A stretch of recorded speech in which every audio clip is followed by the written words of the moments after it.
The night beckons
Hello, everybody, and welcome to Casual Esports Amateur League's playoff preview. I'm Ansem571. Boozle Bamboozle right here. We're going to be doing the same exact thing we did yesterday, covering an additional division today. We went through Freljord yesterday, saw a preview of the teams that were going to be going into the playoffs, took a look at each of those teams, how they play, who's on the roster, what the matchups are going to look like. We're doing that for each division as we enter into playoffs now. Today is going to be Demacia, and it's going to look a little bit different today because there are only two teams in playoffs. Demacia is going straight to the finals out of the regular season due to the fact that they had far fewer teams in their division than any of the other divisions did. So they're going straight to the finals. So we'll just talk about those two teams and the matchup. So a bit of a shorter episode today, and then we'll launch into the other three divisions beginning of next week. So Demacia on the table for today. Tell us a little bit about who's going to be in the finals, Ansem. Alright, so we are going to have Anarchy Purple and Sentinels. Sentinels has been around since at least Season 1. The players have been since Season 0, and Anarchy Purple just joined in this season under the Anarchy umbrella, and these two teams are actually tied 1-1 apiece going into playoffs. Now, because in Demacia division there were only 4 teams, they actually did a double round robin, and they still ended up being tied against each other in the end of it all. Yeah, so week 3 and week 6 were the 2 weeks that Anarchy Purple and Sentinels played each other. Both weeks, the series ended up 1-1. The only two losses, each of these teams went 10-2 in the regular season. Their only two losses were in games against each other. In those 2 weeks, week 3 and week 6, that they won to each other, both times Sentinels opened up with a game 1 blue side win, and both times Anarchy Purple came back with a game 2 red side win. So very similar stories between both of the games. And I'll start right out by saying you can catch their week 3 match on our YouTube channel. Week 3 Anarchy Purple versus Sentinels. They did just play their week 6 match, so that's not actually been casted. And if it is going to be casted, not yet up on the YouTube. So if you want a preview of the finals, check out the week 3 match. We posted it back on May 25th. Preview of what the finals are going to look like. So if you want to get a sneak peek into the two teams, that's a great match to watch. As like I said, it did result in a 1-1. So well, let's jump in, and I think we'll talk a little bit more about like side selection and what the draft is going to look like a little bit later, because I think that is going to matter when you see one team winning all blue side and then the other team winning all red side. You got to kind of dive into that a little bit and figure out why exactly that is the case, or maybe theory craft a little bit. But before we jump into that and talk about the matchup, let's jump into each of these teams, since obviously no, not everybody's been paying attention to the Demacian division. A lot of people know the players down there. Not everybody does, though. So let's kind of go over who's playing on which team. So, Ansem, you want to start us off by talking about Anarchy Purple? Who we got on that roster? Alright, so we've got a whole new group of players to this season. Shadow Claws, Respected Bigfoot, K-Rec, Uwu Nikki, Uwu Nico Nya, and Germproof. These are all 5 fresh new players into the season. I believe we are getting a correction. Both teams only won on the blue side of the map in our matchup channel for each matchups. Thank you, Mr. Random person I did not get that from. Um, Yeah, I have to so check. I have to check the VOD on that because maybe if the match submission data must have been wrong then for that to be the case, because it says here that Sentinels won blue side both times. So, but but we may anyways, have some faulty data for sure. but yes, all 5 of these players are brand new to the scene, and they have come in guns ablazing. Especially if you look at their assist count.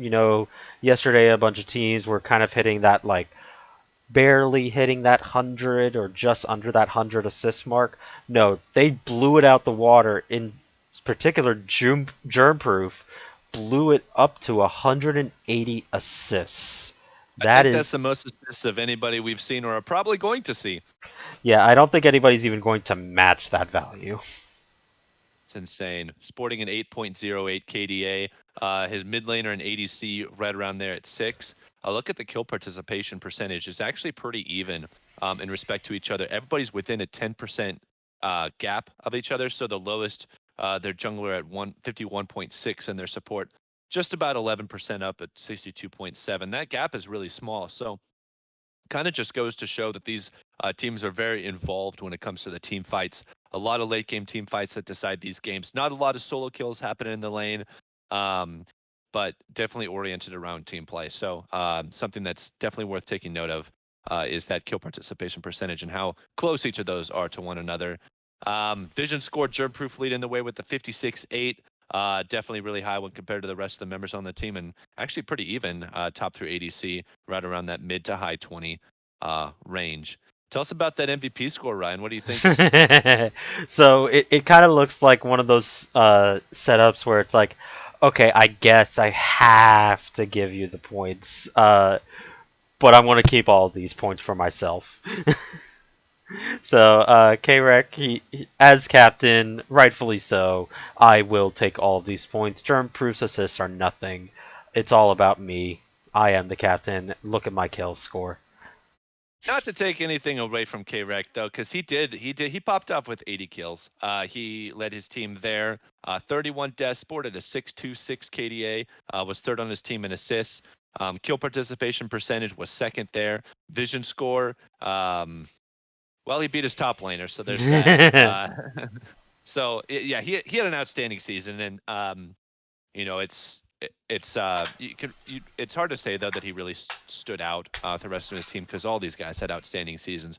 KDA's lowest was at 449. That's crazy. So all these guys put in some serious work, and yeah, again, shout out to Germ-Proof with 180 assists. We'll have to see if anybody beats that when we do our other player previews. So wanted to jump in a little bit before we move over to Sentinels because I want to dive deeper into this, at least this preview, go a little bit deeper into the teams just because we only have 2 to talk about, and we still kind of want to allot the same amount of time, about half an hour in total. So one thing I noticed right off the bat with Anarchy Purple is they really don't play a lot of, their individual players don't branch out and play a lot of different champions, which honestly at this level is a really, really good thing.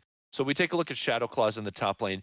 He has played exclusively Ornn and Set. Well, I should say he's played Ornn and Set this entire season, except for one game where he played Mordekaiser and one game where he played Aatrox. And interestingly enough, that Mordekaiser game was versus Sentinels.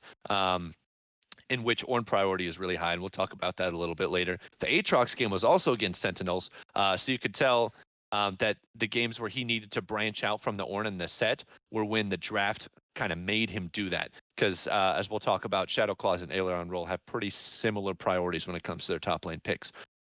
So Shadow Claws really likes that Ornn, really likes that Set. Will branch out to more than Aatrox when necessary. Respected Bigfoot, their jungler. He's played 3 champions this season. He's played 5 games of Sejuani, played 4 games of Kayn, and 2 games of Zac. So likes those tank junglers for the most part, but will go onto the Kayn. Probably a comfort pick for him. So something that he's happy to go to. Kayn got some changes fairly recently. Has been a pretty staple pick in the jungle for a while now. Dark and Form really, really strong, especially in competitive. It's kind of risky to go the assassin build. Does like to go that dark and heal a ton with his ultimate. So definitely could be a good matchup. Somebody that can absorb a lot of damage. Kayn pick is pretty viable now. The mid laner K-Rec plays control mages. So he likes the Lux, the Orianna, the Syndra. In fact, those were, he only had one game where he did not play those 3 champions. So put in 4 games of Syndra, put in 3 games of Orianna, and another 4 on Lux. The one game he diverged from those 3 champions, played the Galio, and you guessed it, that was against Sentinels in week 6. And part of that is because Scattercat plays a pretty mean Galio. So we already see in these champion pools, those guys kind of, throwing punches at each other's champion pools, trying to steal picks, ban picks. Really like to see that. The draft is going to play a huge role in this finals for sure. Uwo Nico Nya, just going to call him Uwo because it kind of cringe if I call him that entire name the whole time. Ashe is his most played champion. 6 games on the Ashe.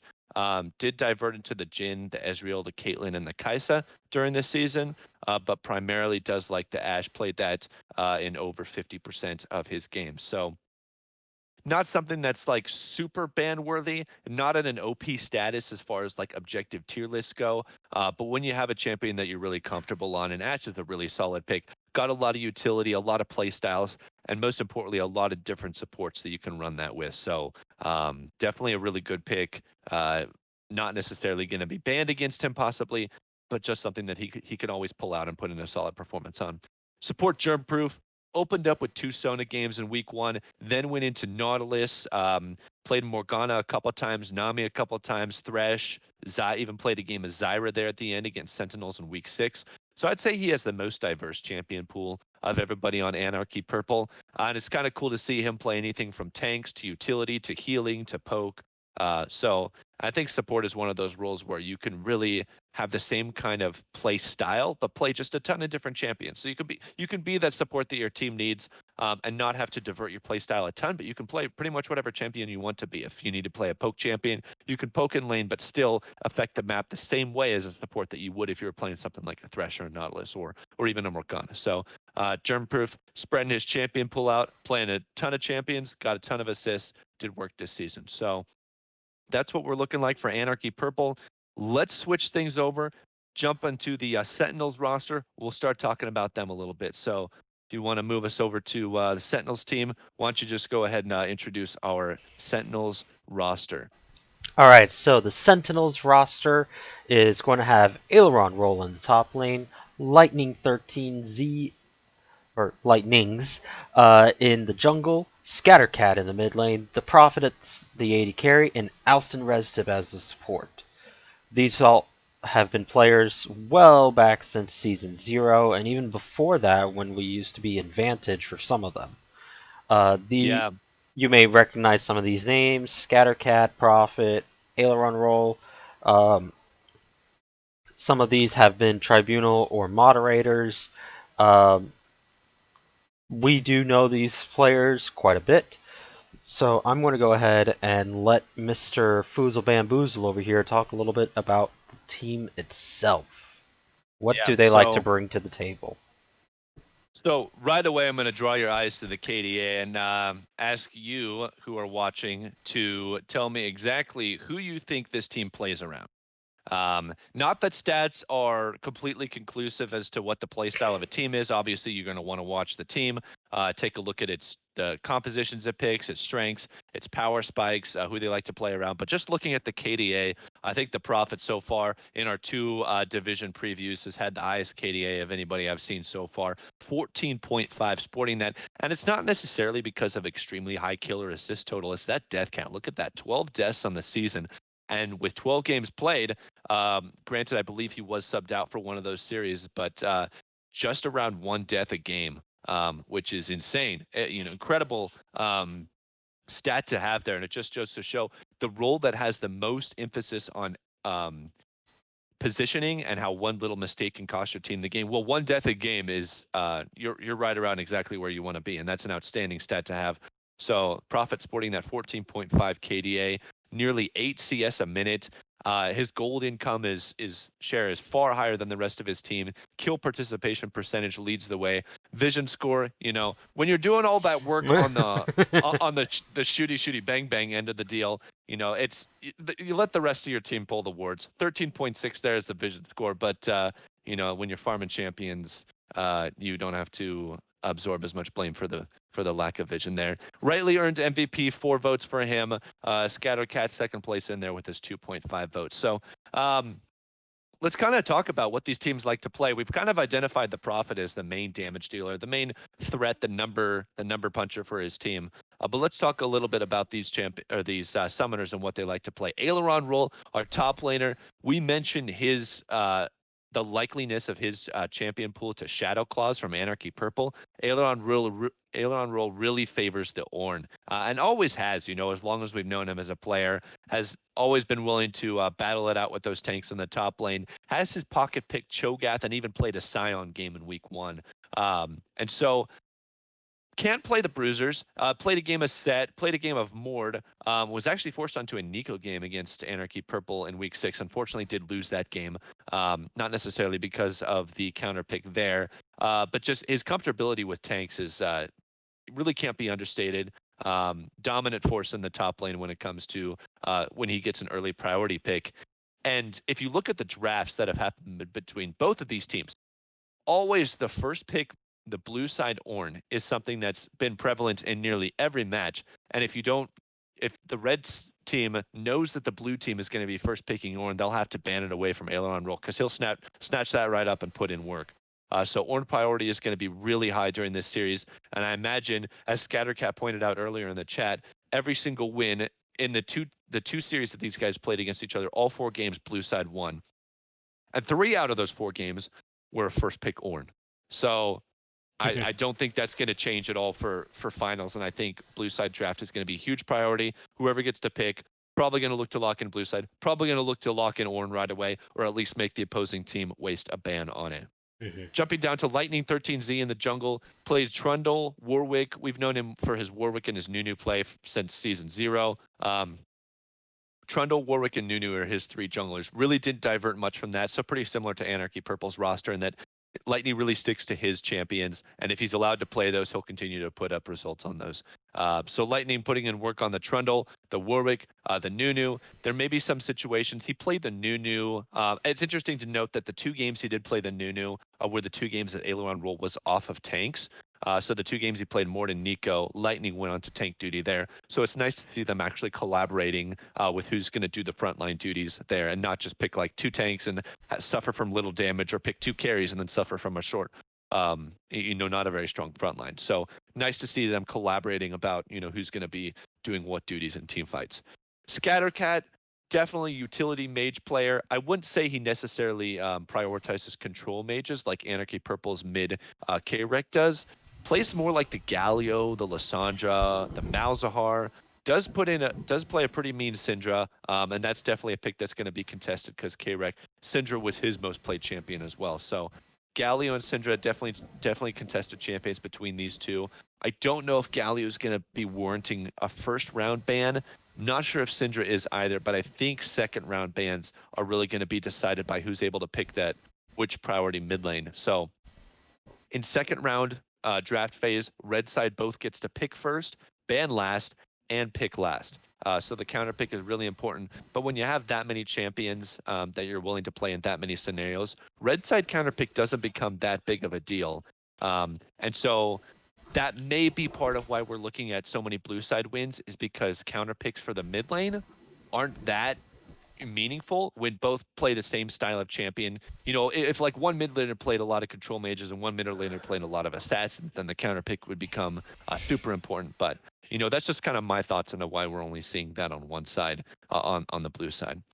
Jumping now down to the Prophet and his champion pool, we mentioned his 14.5 KDA, his ability to just kind of carry this team when it comes to mid and late game, even early game. He's been known for his ADC play since season 0. Prophet's Vayne has been banned for a long time now. Actually got a hold of that Vayne pick in 3 games this season, and all 3 games were wins. So 3-0 on the Vayne, played a couple of Xayah games, even played a couple of Lucian games as well with a Kog'Maw and Varus game in there. So he'll play anything from those late game carries to even an early game pressure champion like the Lucian, a team fight ADC like the Xayah. He really can do it all with his champion pool. Wherever his team needs him to slot in, if they're going to go something like a Galio or something like an Ornn, maybe even a Trundle trying to scale up and take away resistances. If they're confident they can scale to late game, they'll put him on that Vayne and make sure that they've got plenty of team fight damage when the late game rolls around. So it's important to note that with his champion pool, he can kind of fill any role. A lot of marksmen in our league really take an emphasis on either early game ADCs or late game hyper carries, but he really has his champion pool shows that he can pretty much do anything that he needs to do for his team. Also in Res Tip, their support, we'll cover him last. Plays Karma, Rakan, and Leona. Played a game or 2 of Nautilus in there, but also has a pretty diverse champion pool when it comes to support. Tanky engaged supports like the Nautilus or the Leona. He's paired with the Vayne, stuff like Karma. He's also paired with the Vayne and even the Lucian for some early game damage. The Rakan was mostly to be paired with the Xayah. The only times Alston Rest have played Rakan were the 2 games that the Prophet played Xayah. So I don't know if this duo will play the Xayah or the Rakan apart from one another. So if you're Anarchy Purple and you see a disconnected Xayah lock or a disconnected Rakan lock, you can kind of expect the other to follow up with the other half of the lovers duo. So something they play in tandem. If one or the others repent, if one or the other is banned, I don't expect them to go to just the Xayah or just the Rakan. I expect them to go to something like the Karma or the Leona or the Nautilus. So that's a little bit about the champion pools.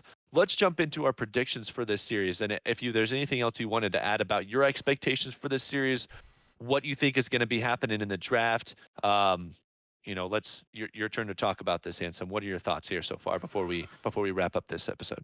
So I would have to say that while they do play through the Prophet a lot, the fact that the support for Anarchy Purple has almost 40 extra assists over Alston Restit means that he plays with everybody, not just the AD carry, because the AD carry from Anarchy Purple, if I were to just swap right back real quick, the AD carry only has 67 kills. That tells me that a lot of those assists are coming from everywhere else, like the mid lane, the jungle, maybe even the top lane.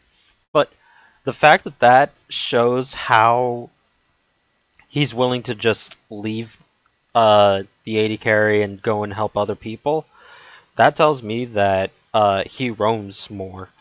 At least probably early than Alston Res Tip. Yeah. And that can be the difference. So it's a matter of the differences in bottom lane. Like the Prophet is very clearly more of a hard carry than Anarchy Purple's Nico, but if Germproof can get the rest of the map going more, then that could actually benefit the team. So in a sense of who can carry harder, I do believe that Prophet can carry harder um, than Germproof getting the rest of the map going. And here's the reason: it's because it is utility mages in the mid lane. If it was assassins, then I would be no, the Anarchy Purple goes. So I would say that Sentinels can get it going harder with the Prophet than Germproof can get the rest of the map going. Yeah, to piggyback off of your point about the support a little bit, it brings another couple layers of complexity. So when you're looking at the mid laner, Scattercat plays more utility, I would say, whereas K-Rec plays just raw control mages. So focuses a little bit more on the damage with the Syndra, the Orianna, whereas Scattercat's likely to go on something like the Galio or the Malzahar or even the Lissandra or something like that. So when you have your support roaming up more frequently to the mid lane, and to support a more raw damage control mage, that could be a really good thing. And it appears that Anarchy Purple, their goal might be, and they might be just do a better job of unlocking the map through the mid lane. But there is also the fact that if you're going up against a utility mage with wave clear, like the Galio or the Lissandra or Malzahar, all three outstanding wave clear champions, it can be really hard to break the map open through mid lane against a champion like that. So I think if we're going to see Germproof on the roam to try and get the rest of the map ahead, that they're going to have to break through mid lane, and it's going to be tough, especially when Sentinels will want to put Scattercat on a wave clear utility mage. If they get him successfully on that and he has a good game in the mid lane, I don't really see how Anarchy Purple are going to break through mid lane, especially if they try to prioritize unlocking the map through that area. I don't expect top lane to have much of an involvement here in the early to mid game, as both we're going to likely see on something like a tank. We might see an Orange set matchup, or we might see a Mordekaiser set matchup, or Alien Roll could even go on the Sign or the Cho'Gath, in which case we'd probably still see a tank matchup. But I don't expect either top laner to get involved much in the early to mid game, other than maybe a TP play like bot lane or to secure a dragon or something. I think it's mostly going to come down to, how is Anarchy Purple going to shut down Prophet in the bot lane, and how are the Sentinels going to shut down the mid lane for K-Rec? So I think those two are the respective carries from each of their teams. We saw it in the stats. Both of those players led their teams in kills. It's about which team can unlock that part of the map quickest. So if you have Prophet dominating lane, taking his turret early, rotating top, rotating mid, before Sentinels can, before Anarchy Purple can get anything going on that front, then I think Sentinels are going to run away with that game. Just due to the hard carry potential, like you're talking about. So there's definitely some layers of complexity to this. Both teams probably want to play through a different role. We'll see who can do it the best in the series. Any other thoughts to add on to that? Um, Prophet needs to switch trinkets sooner so he can get that vision score up. Yeah, as a support talking, always As good a to. support talking, but yeah, Yeah. just So that 2.6 little, little just check. that little bit extra helps out your support so much. Here's the thing, Ansem. His KTA is higher than his vision score. Well, So does that make up for it? I, bah, no. Okay. You say no, I say yes. We'll see what happens in this finals. Super excited to go over these teams. We'll wrap up this episode here now. Thank you guys to whoever tuned in. We'll try to get this uploaded on the YouTube. So those of you in the Demacian division who missed this, or anybody else who wants to check out this finals matchup and hear a little bit of deeper dive into what we can expect coming up soon, can catch it. We'll try and get this uploaded onto YouTube as soon as possible. So, anyways, thank you guys for tuning in. This will be a preview. Make sure to catch Sentinels and Anarchy Purple in the Demacian finals. Don't know if they have it scheduled up yet. Let me check their channel. I think they got it tentatively scheduled, and you Demacia people in the chat can let me know if it is for sure. But I think we had it tentatively at 8 Thursday. p.m. on the 17th. I'm Next getting Wednesday, I'm getting a Thursday. Thursday. Okay, By Thursday is the by an 18th. anonymous source, I'm getting a Okay. 17th. Whatever Okay, this. well, 17th is a Wednesday, so I Yeah, think so they it's need the to figure 18th. It's the S- 18th. Yeah, they need to figure that part out. Which is it, the 17th or is it the Thursday? It's Anyways, Thursday. next week, make sure to catch the finals. And if you're looking for a little preview, I mentioned it at the beginning of the episode. I'll mention it again. Go onto our YouTube channel, check out Demacian Division Week 3, Anarchy Purple versus Sentinels. You can see these guys go head to head earlier on in the season. It ended in a 1-1, so should be a barn burner of a series to check out for a preview in these two teams. Other than that, I think that's all that I had. Thank you guys again for tuning in. Hope you guys have a better idea of what our Demacian finals are going to look like, and can kind of wiggle into finding out who you want to cheer for or root for or support in this final series, whether it be Anarchy Purple or whether it be Sentinel. So with that, I'm going to let you go on behalf of myself, Foozle Bamboozle, and my co-caster Ansem. I'll bid you all a good Thursday night. Good evening, everybody, and have a wonderful night.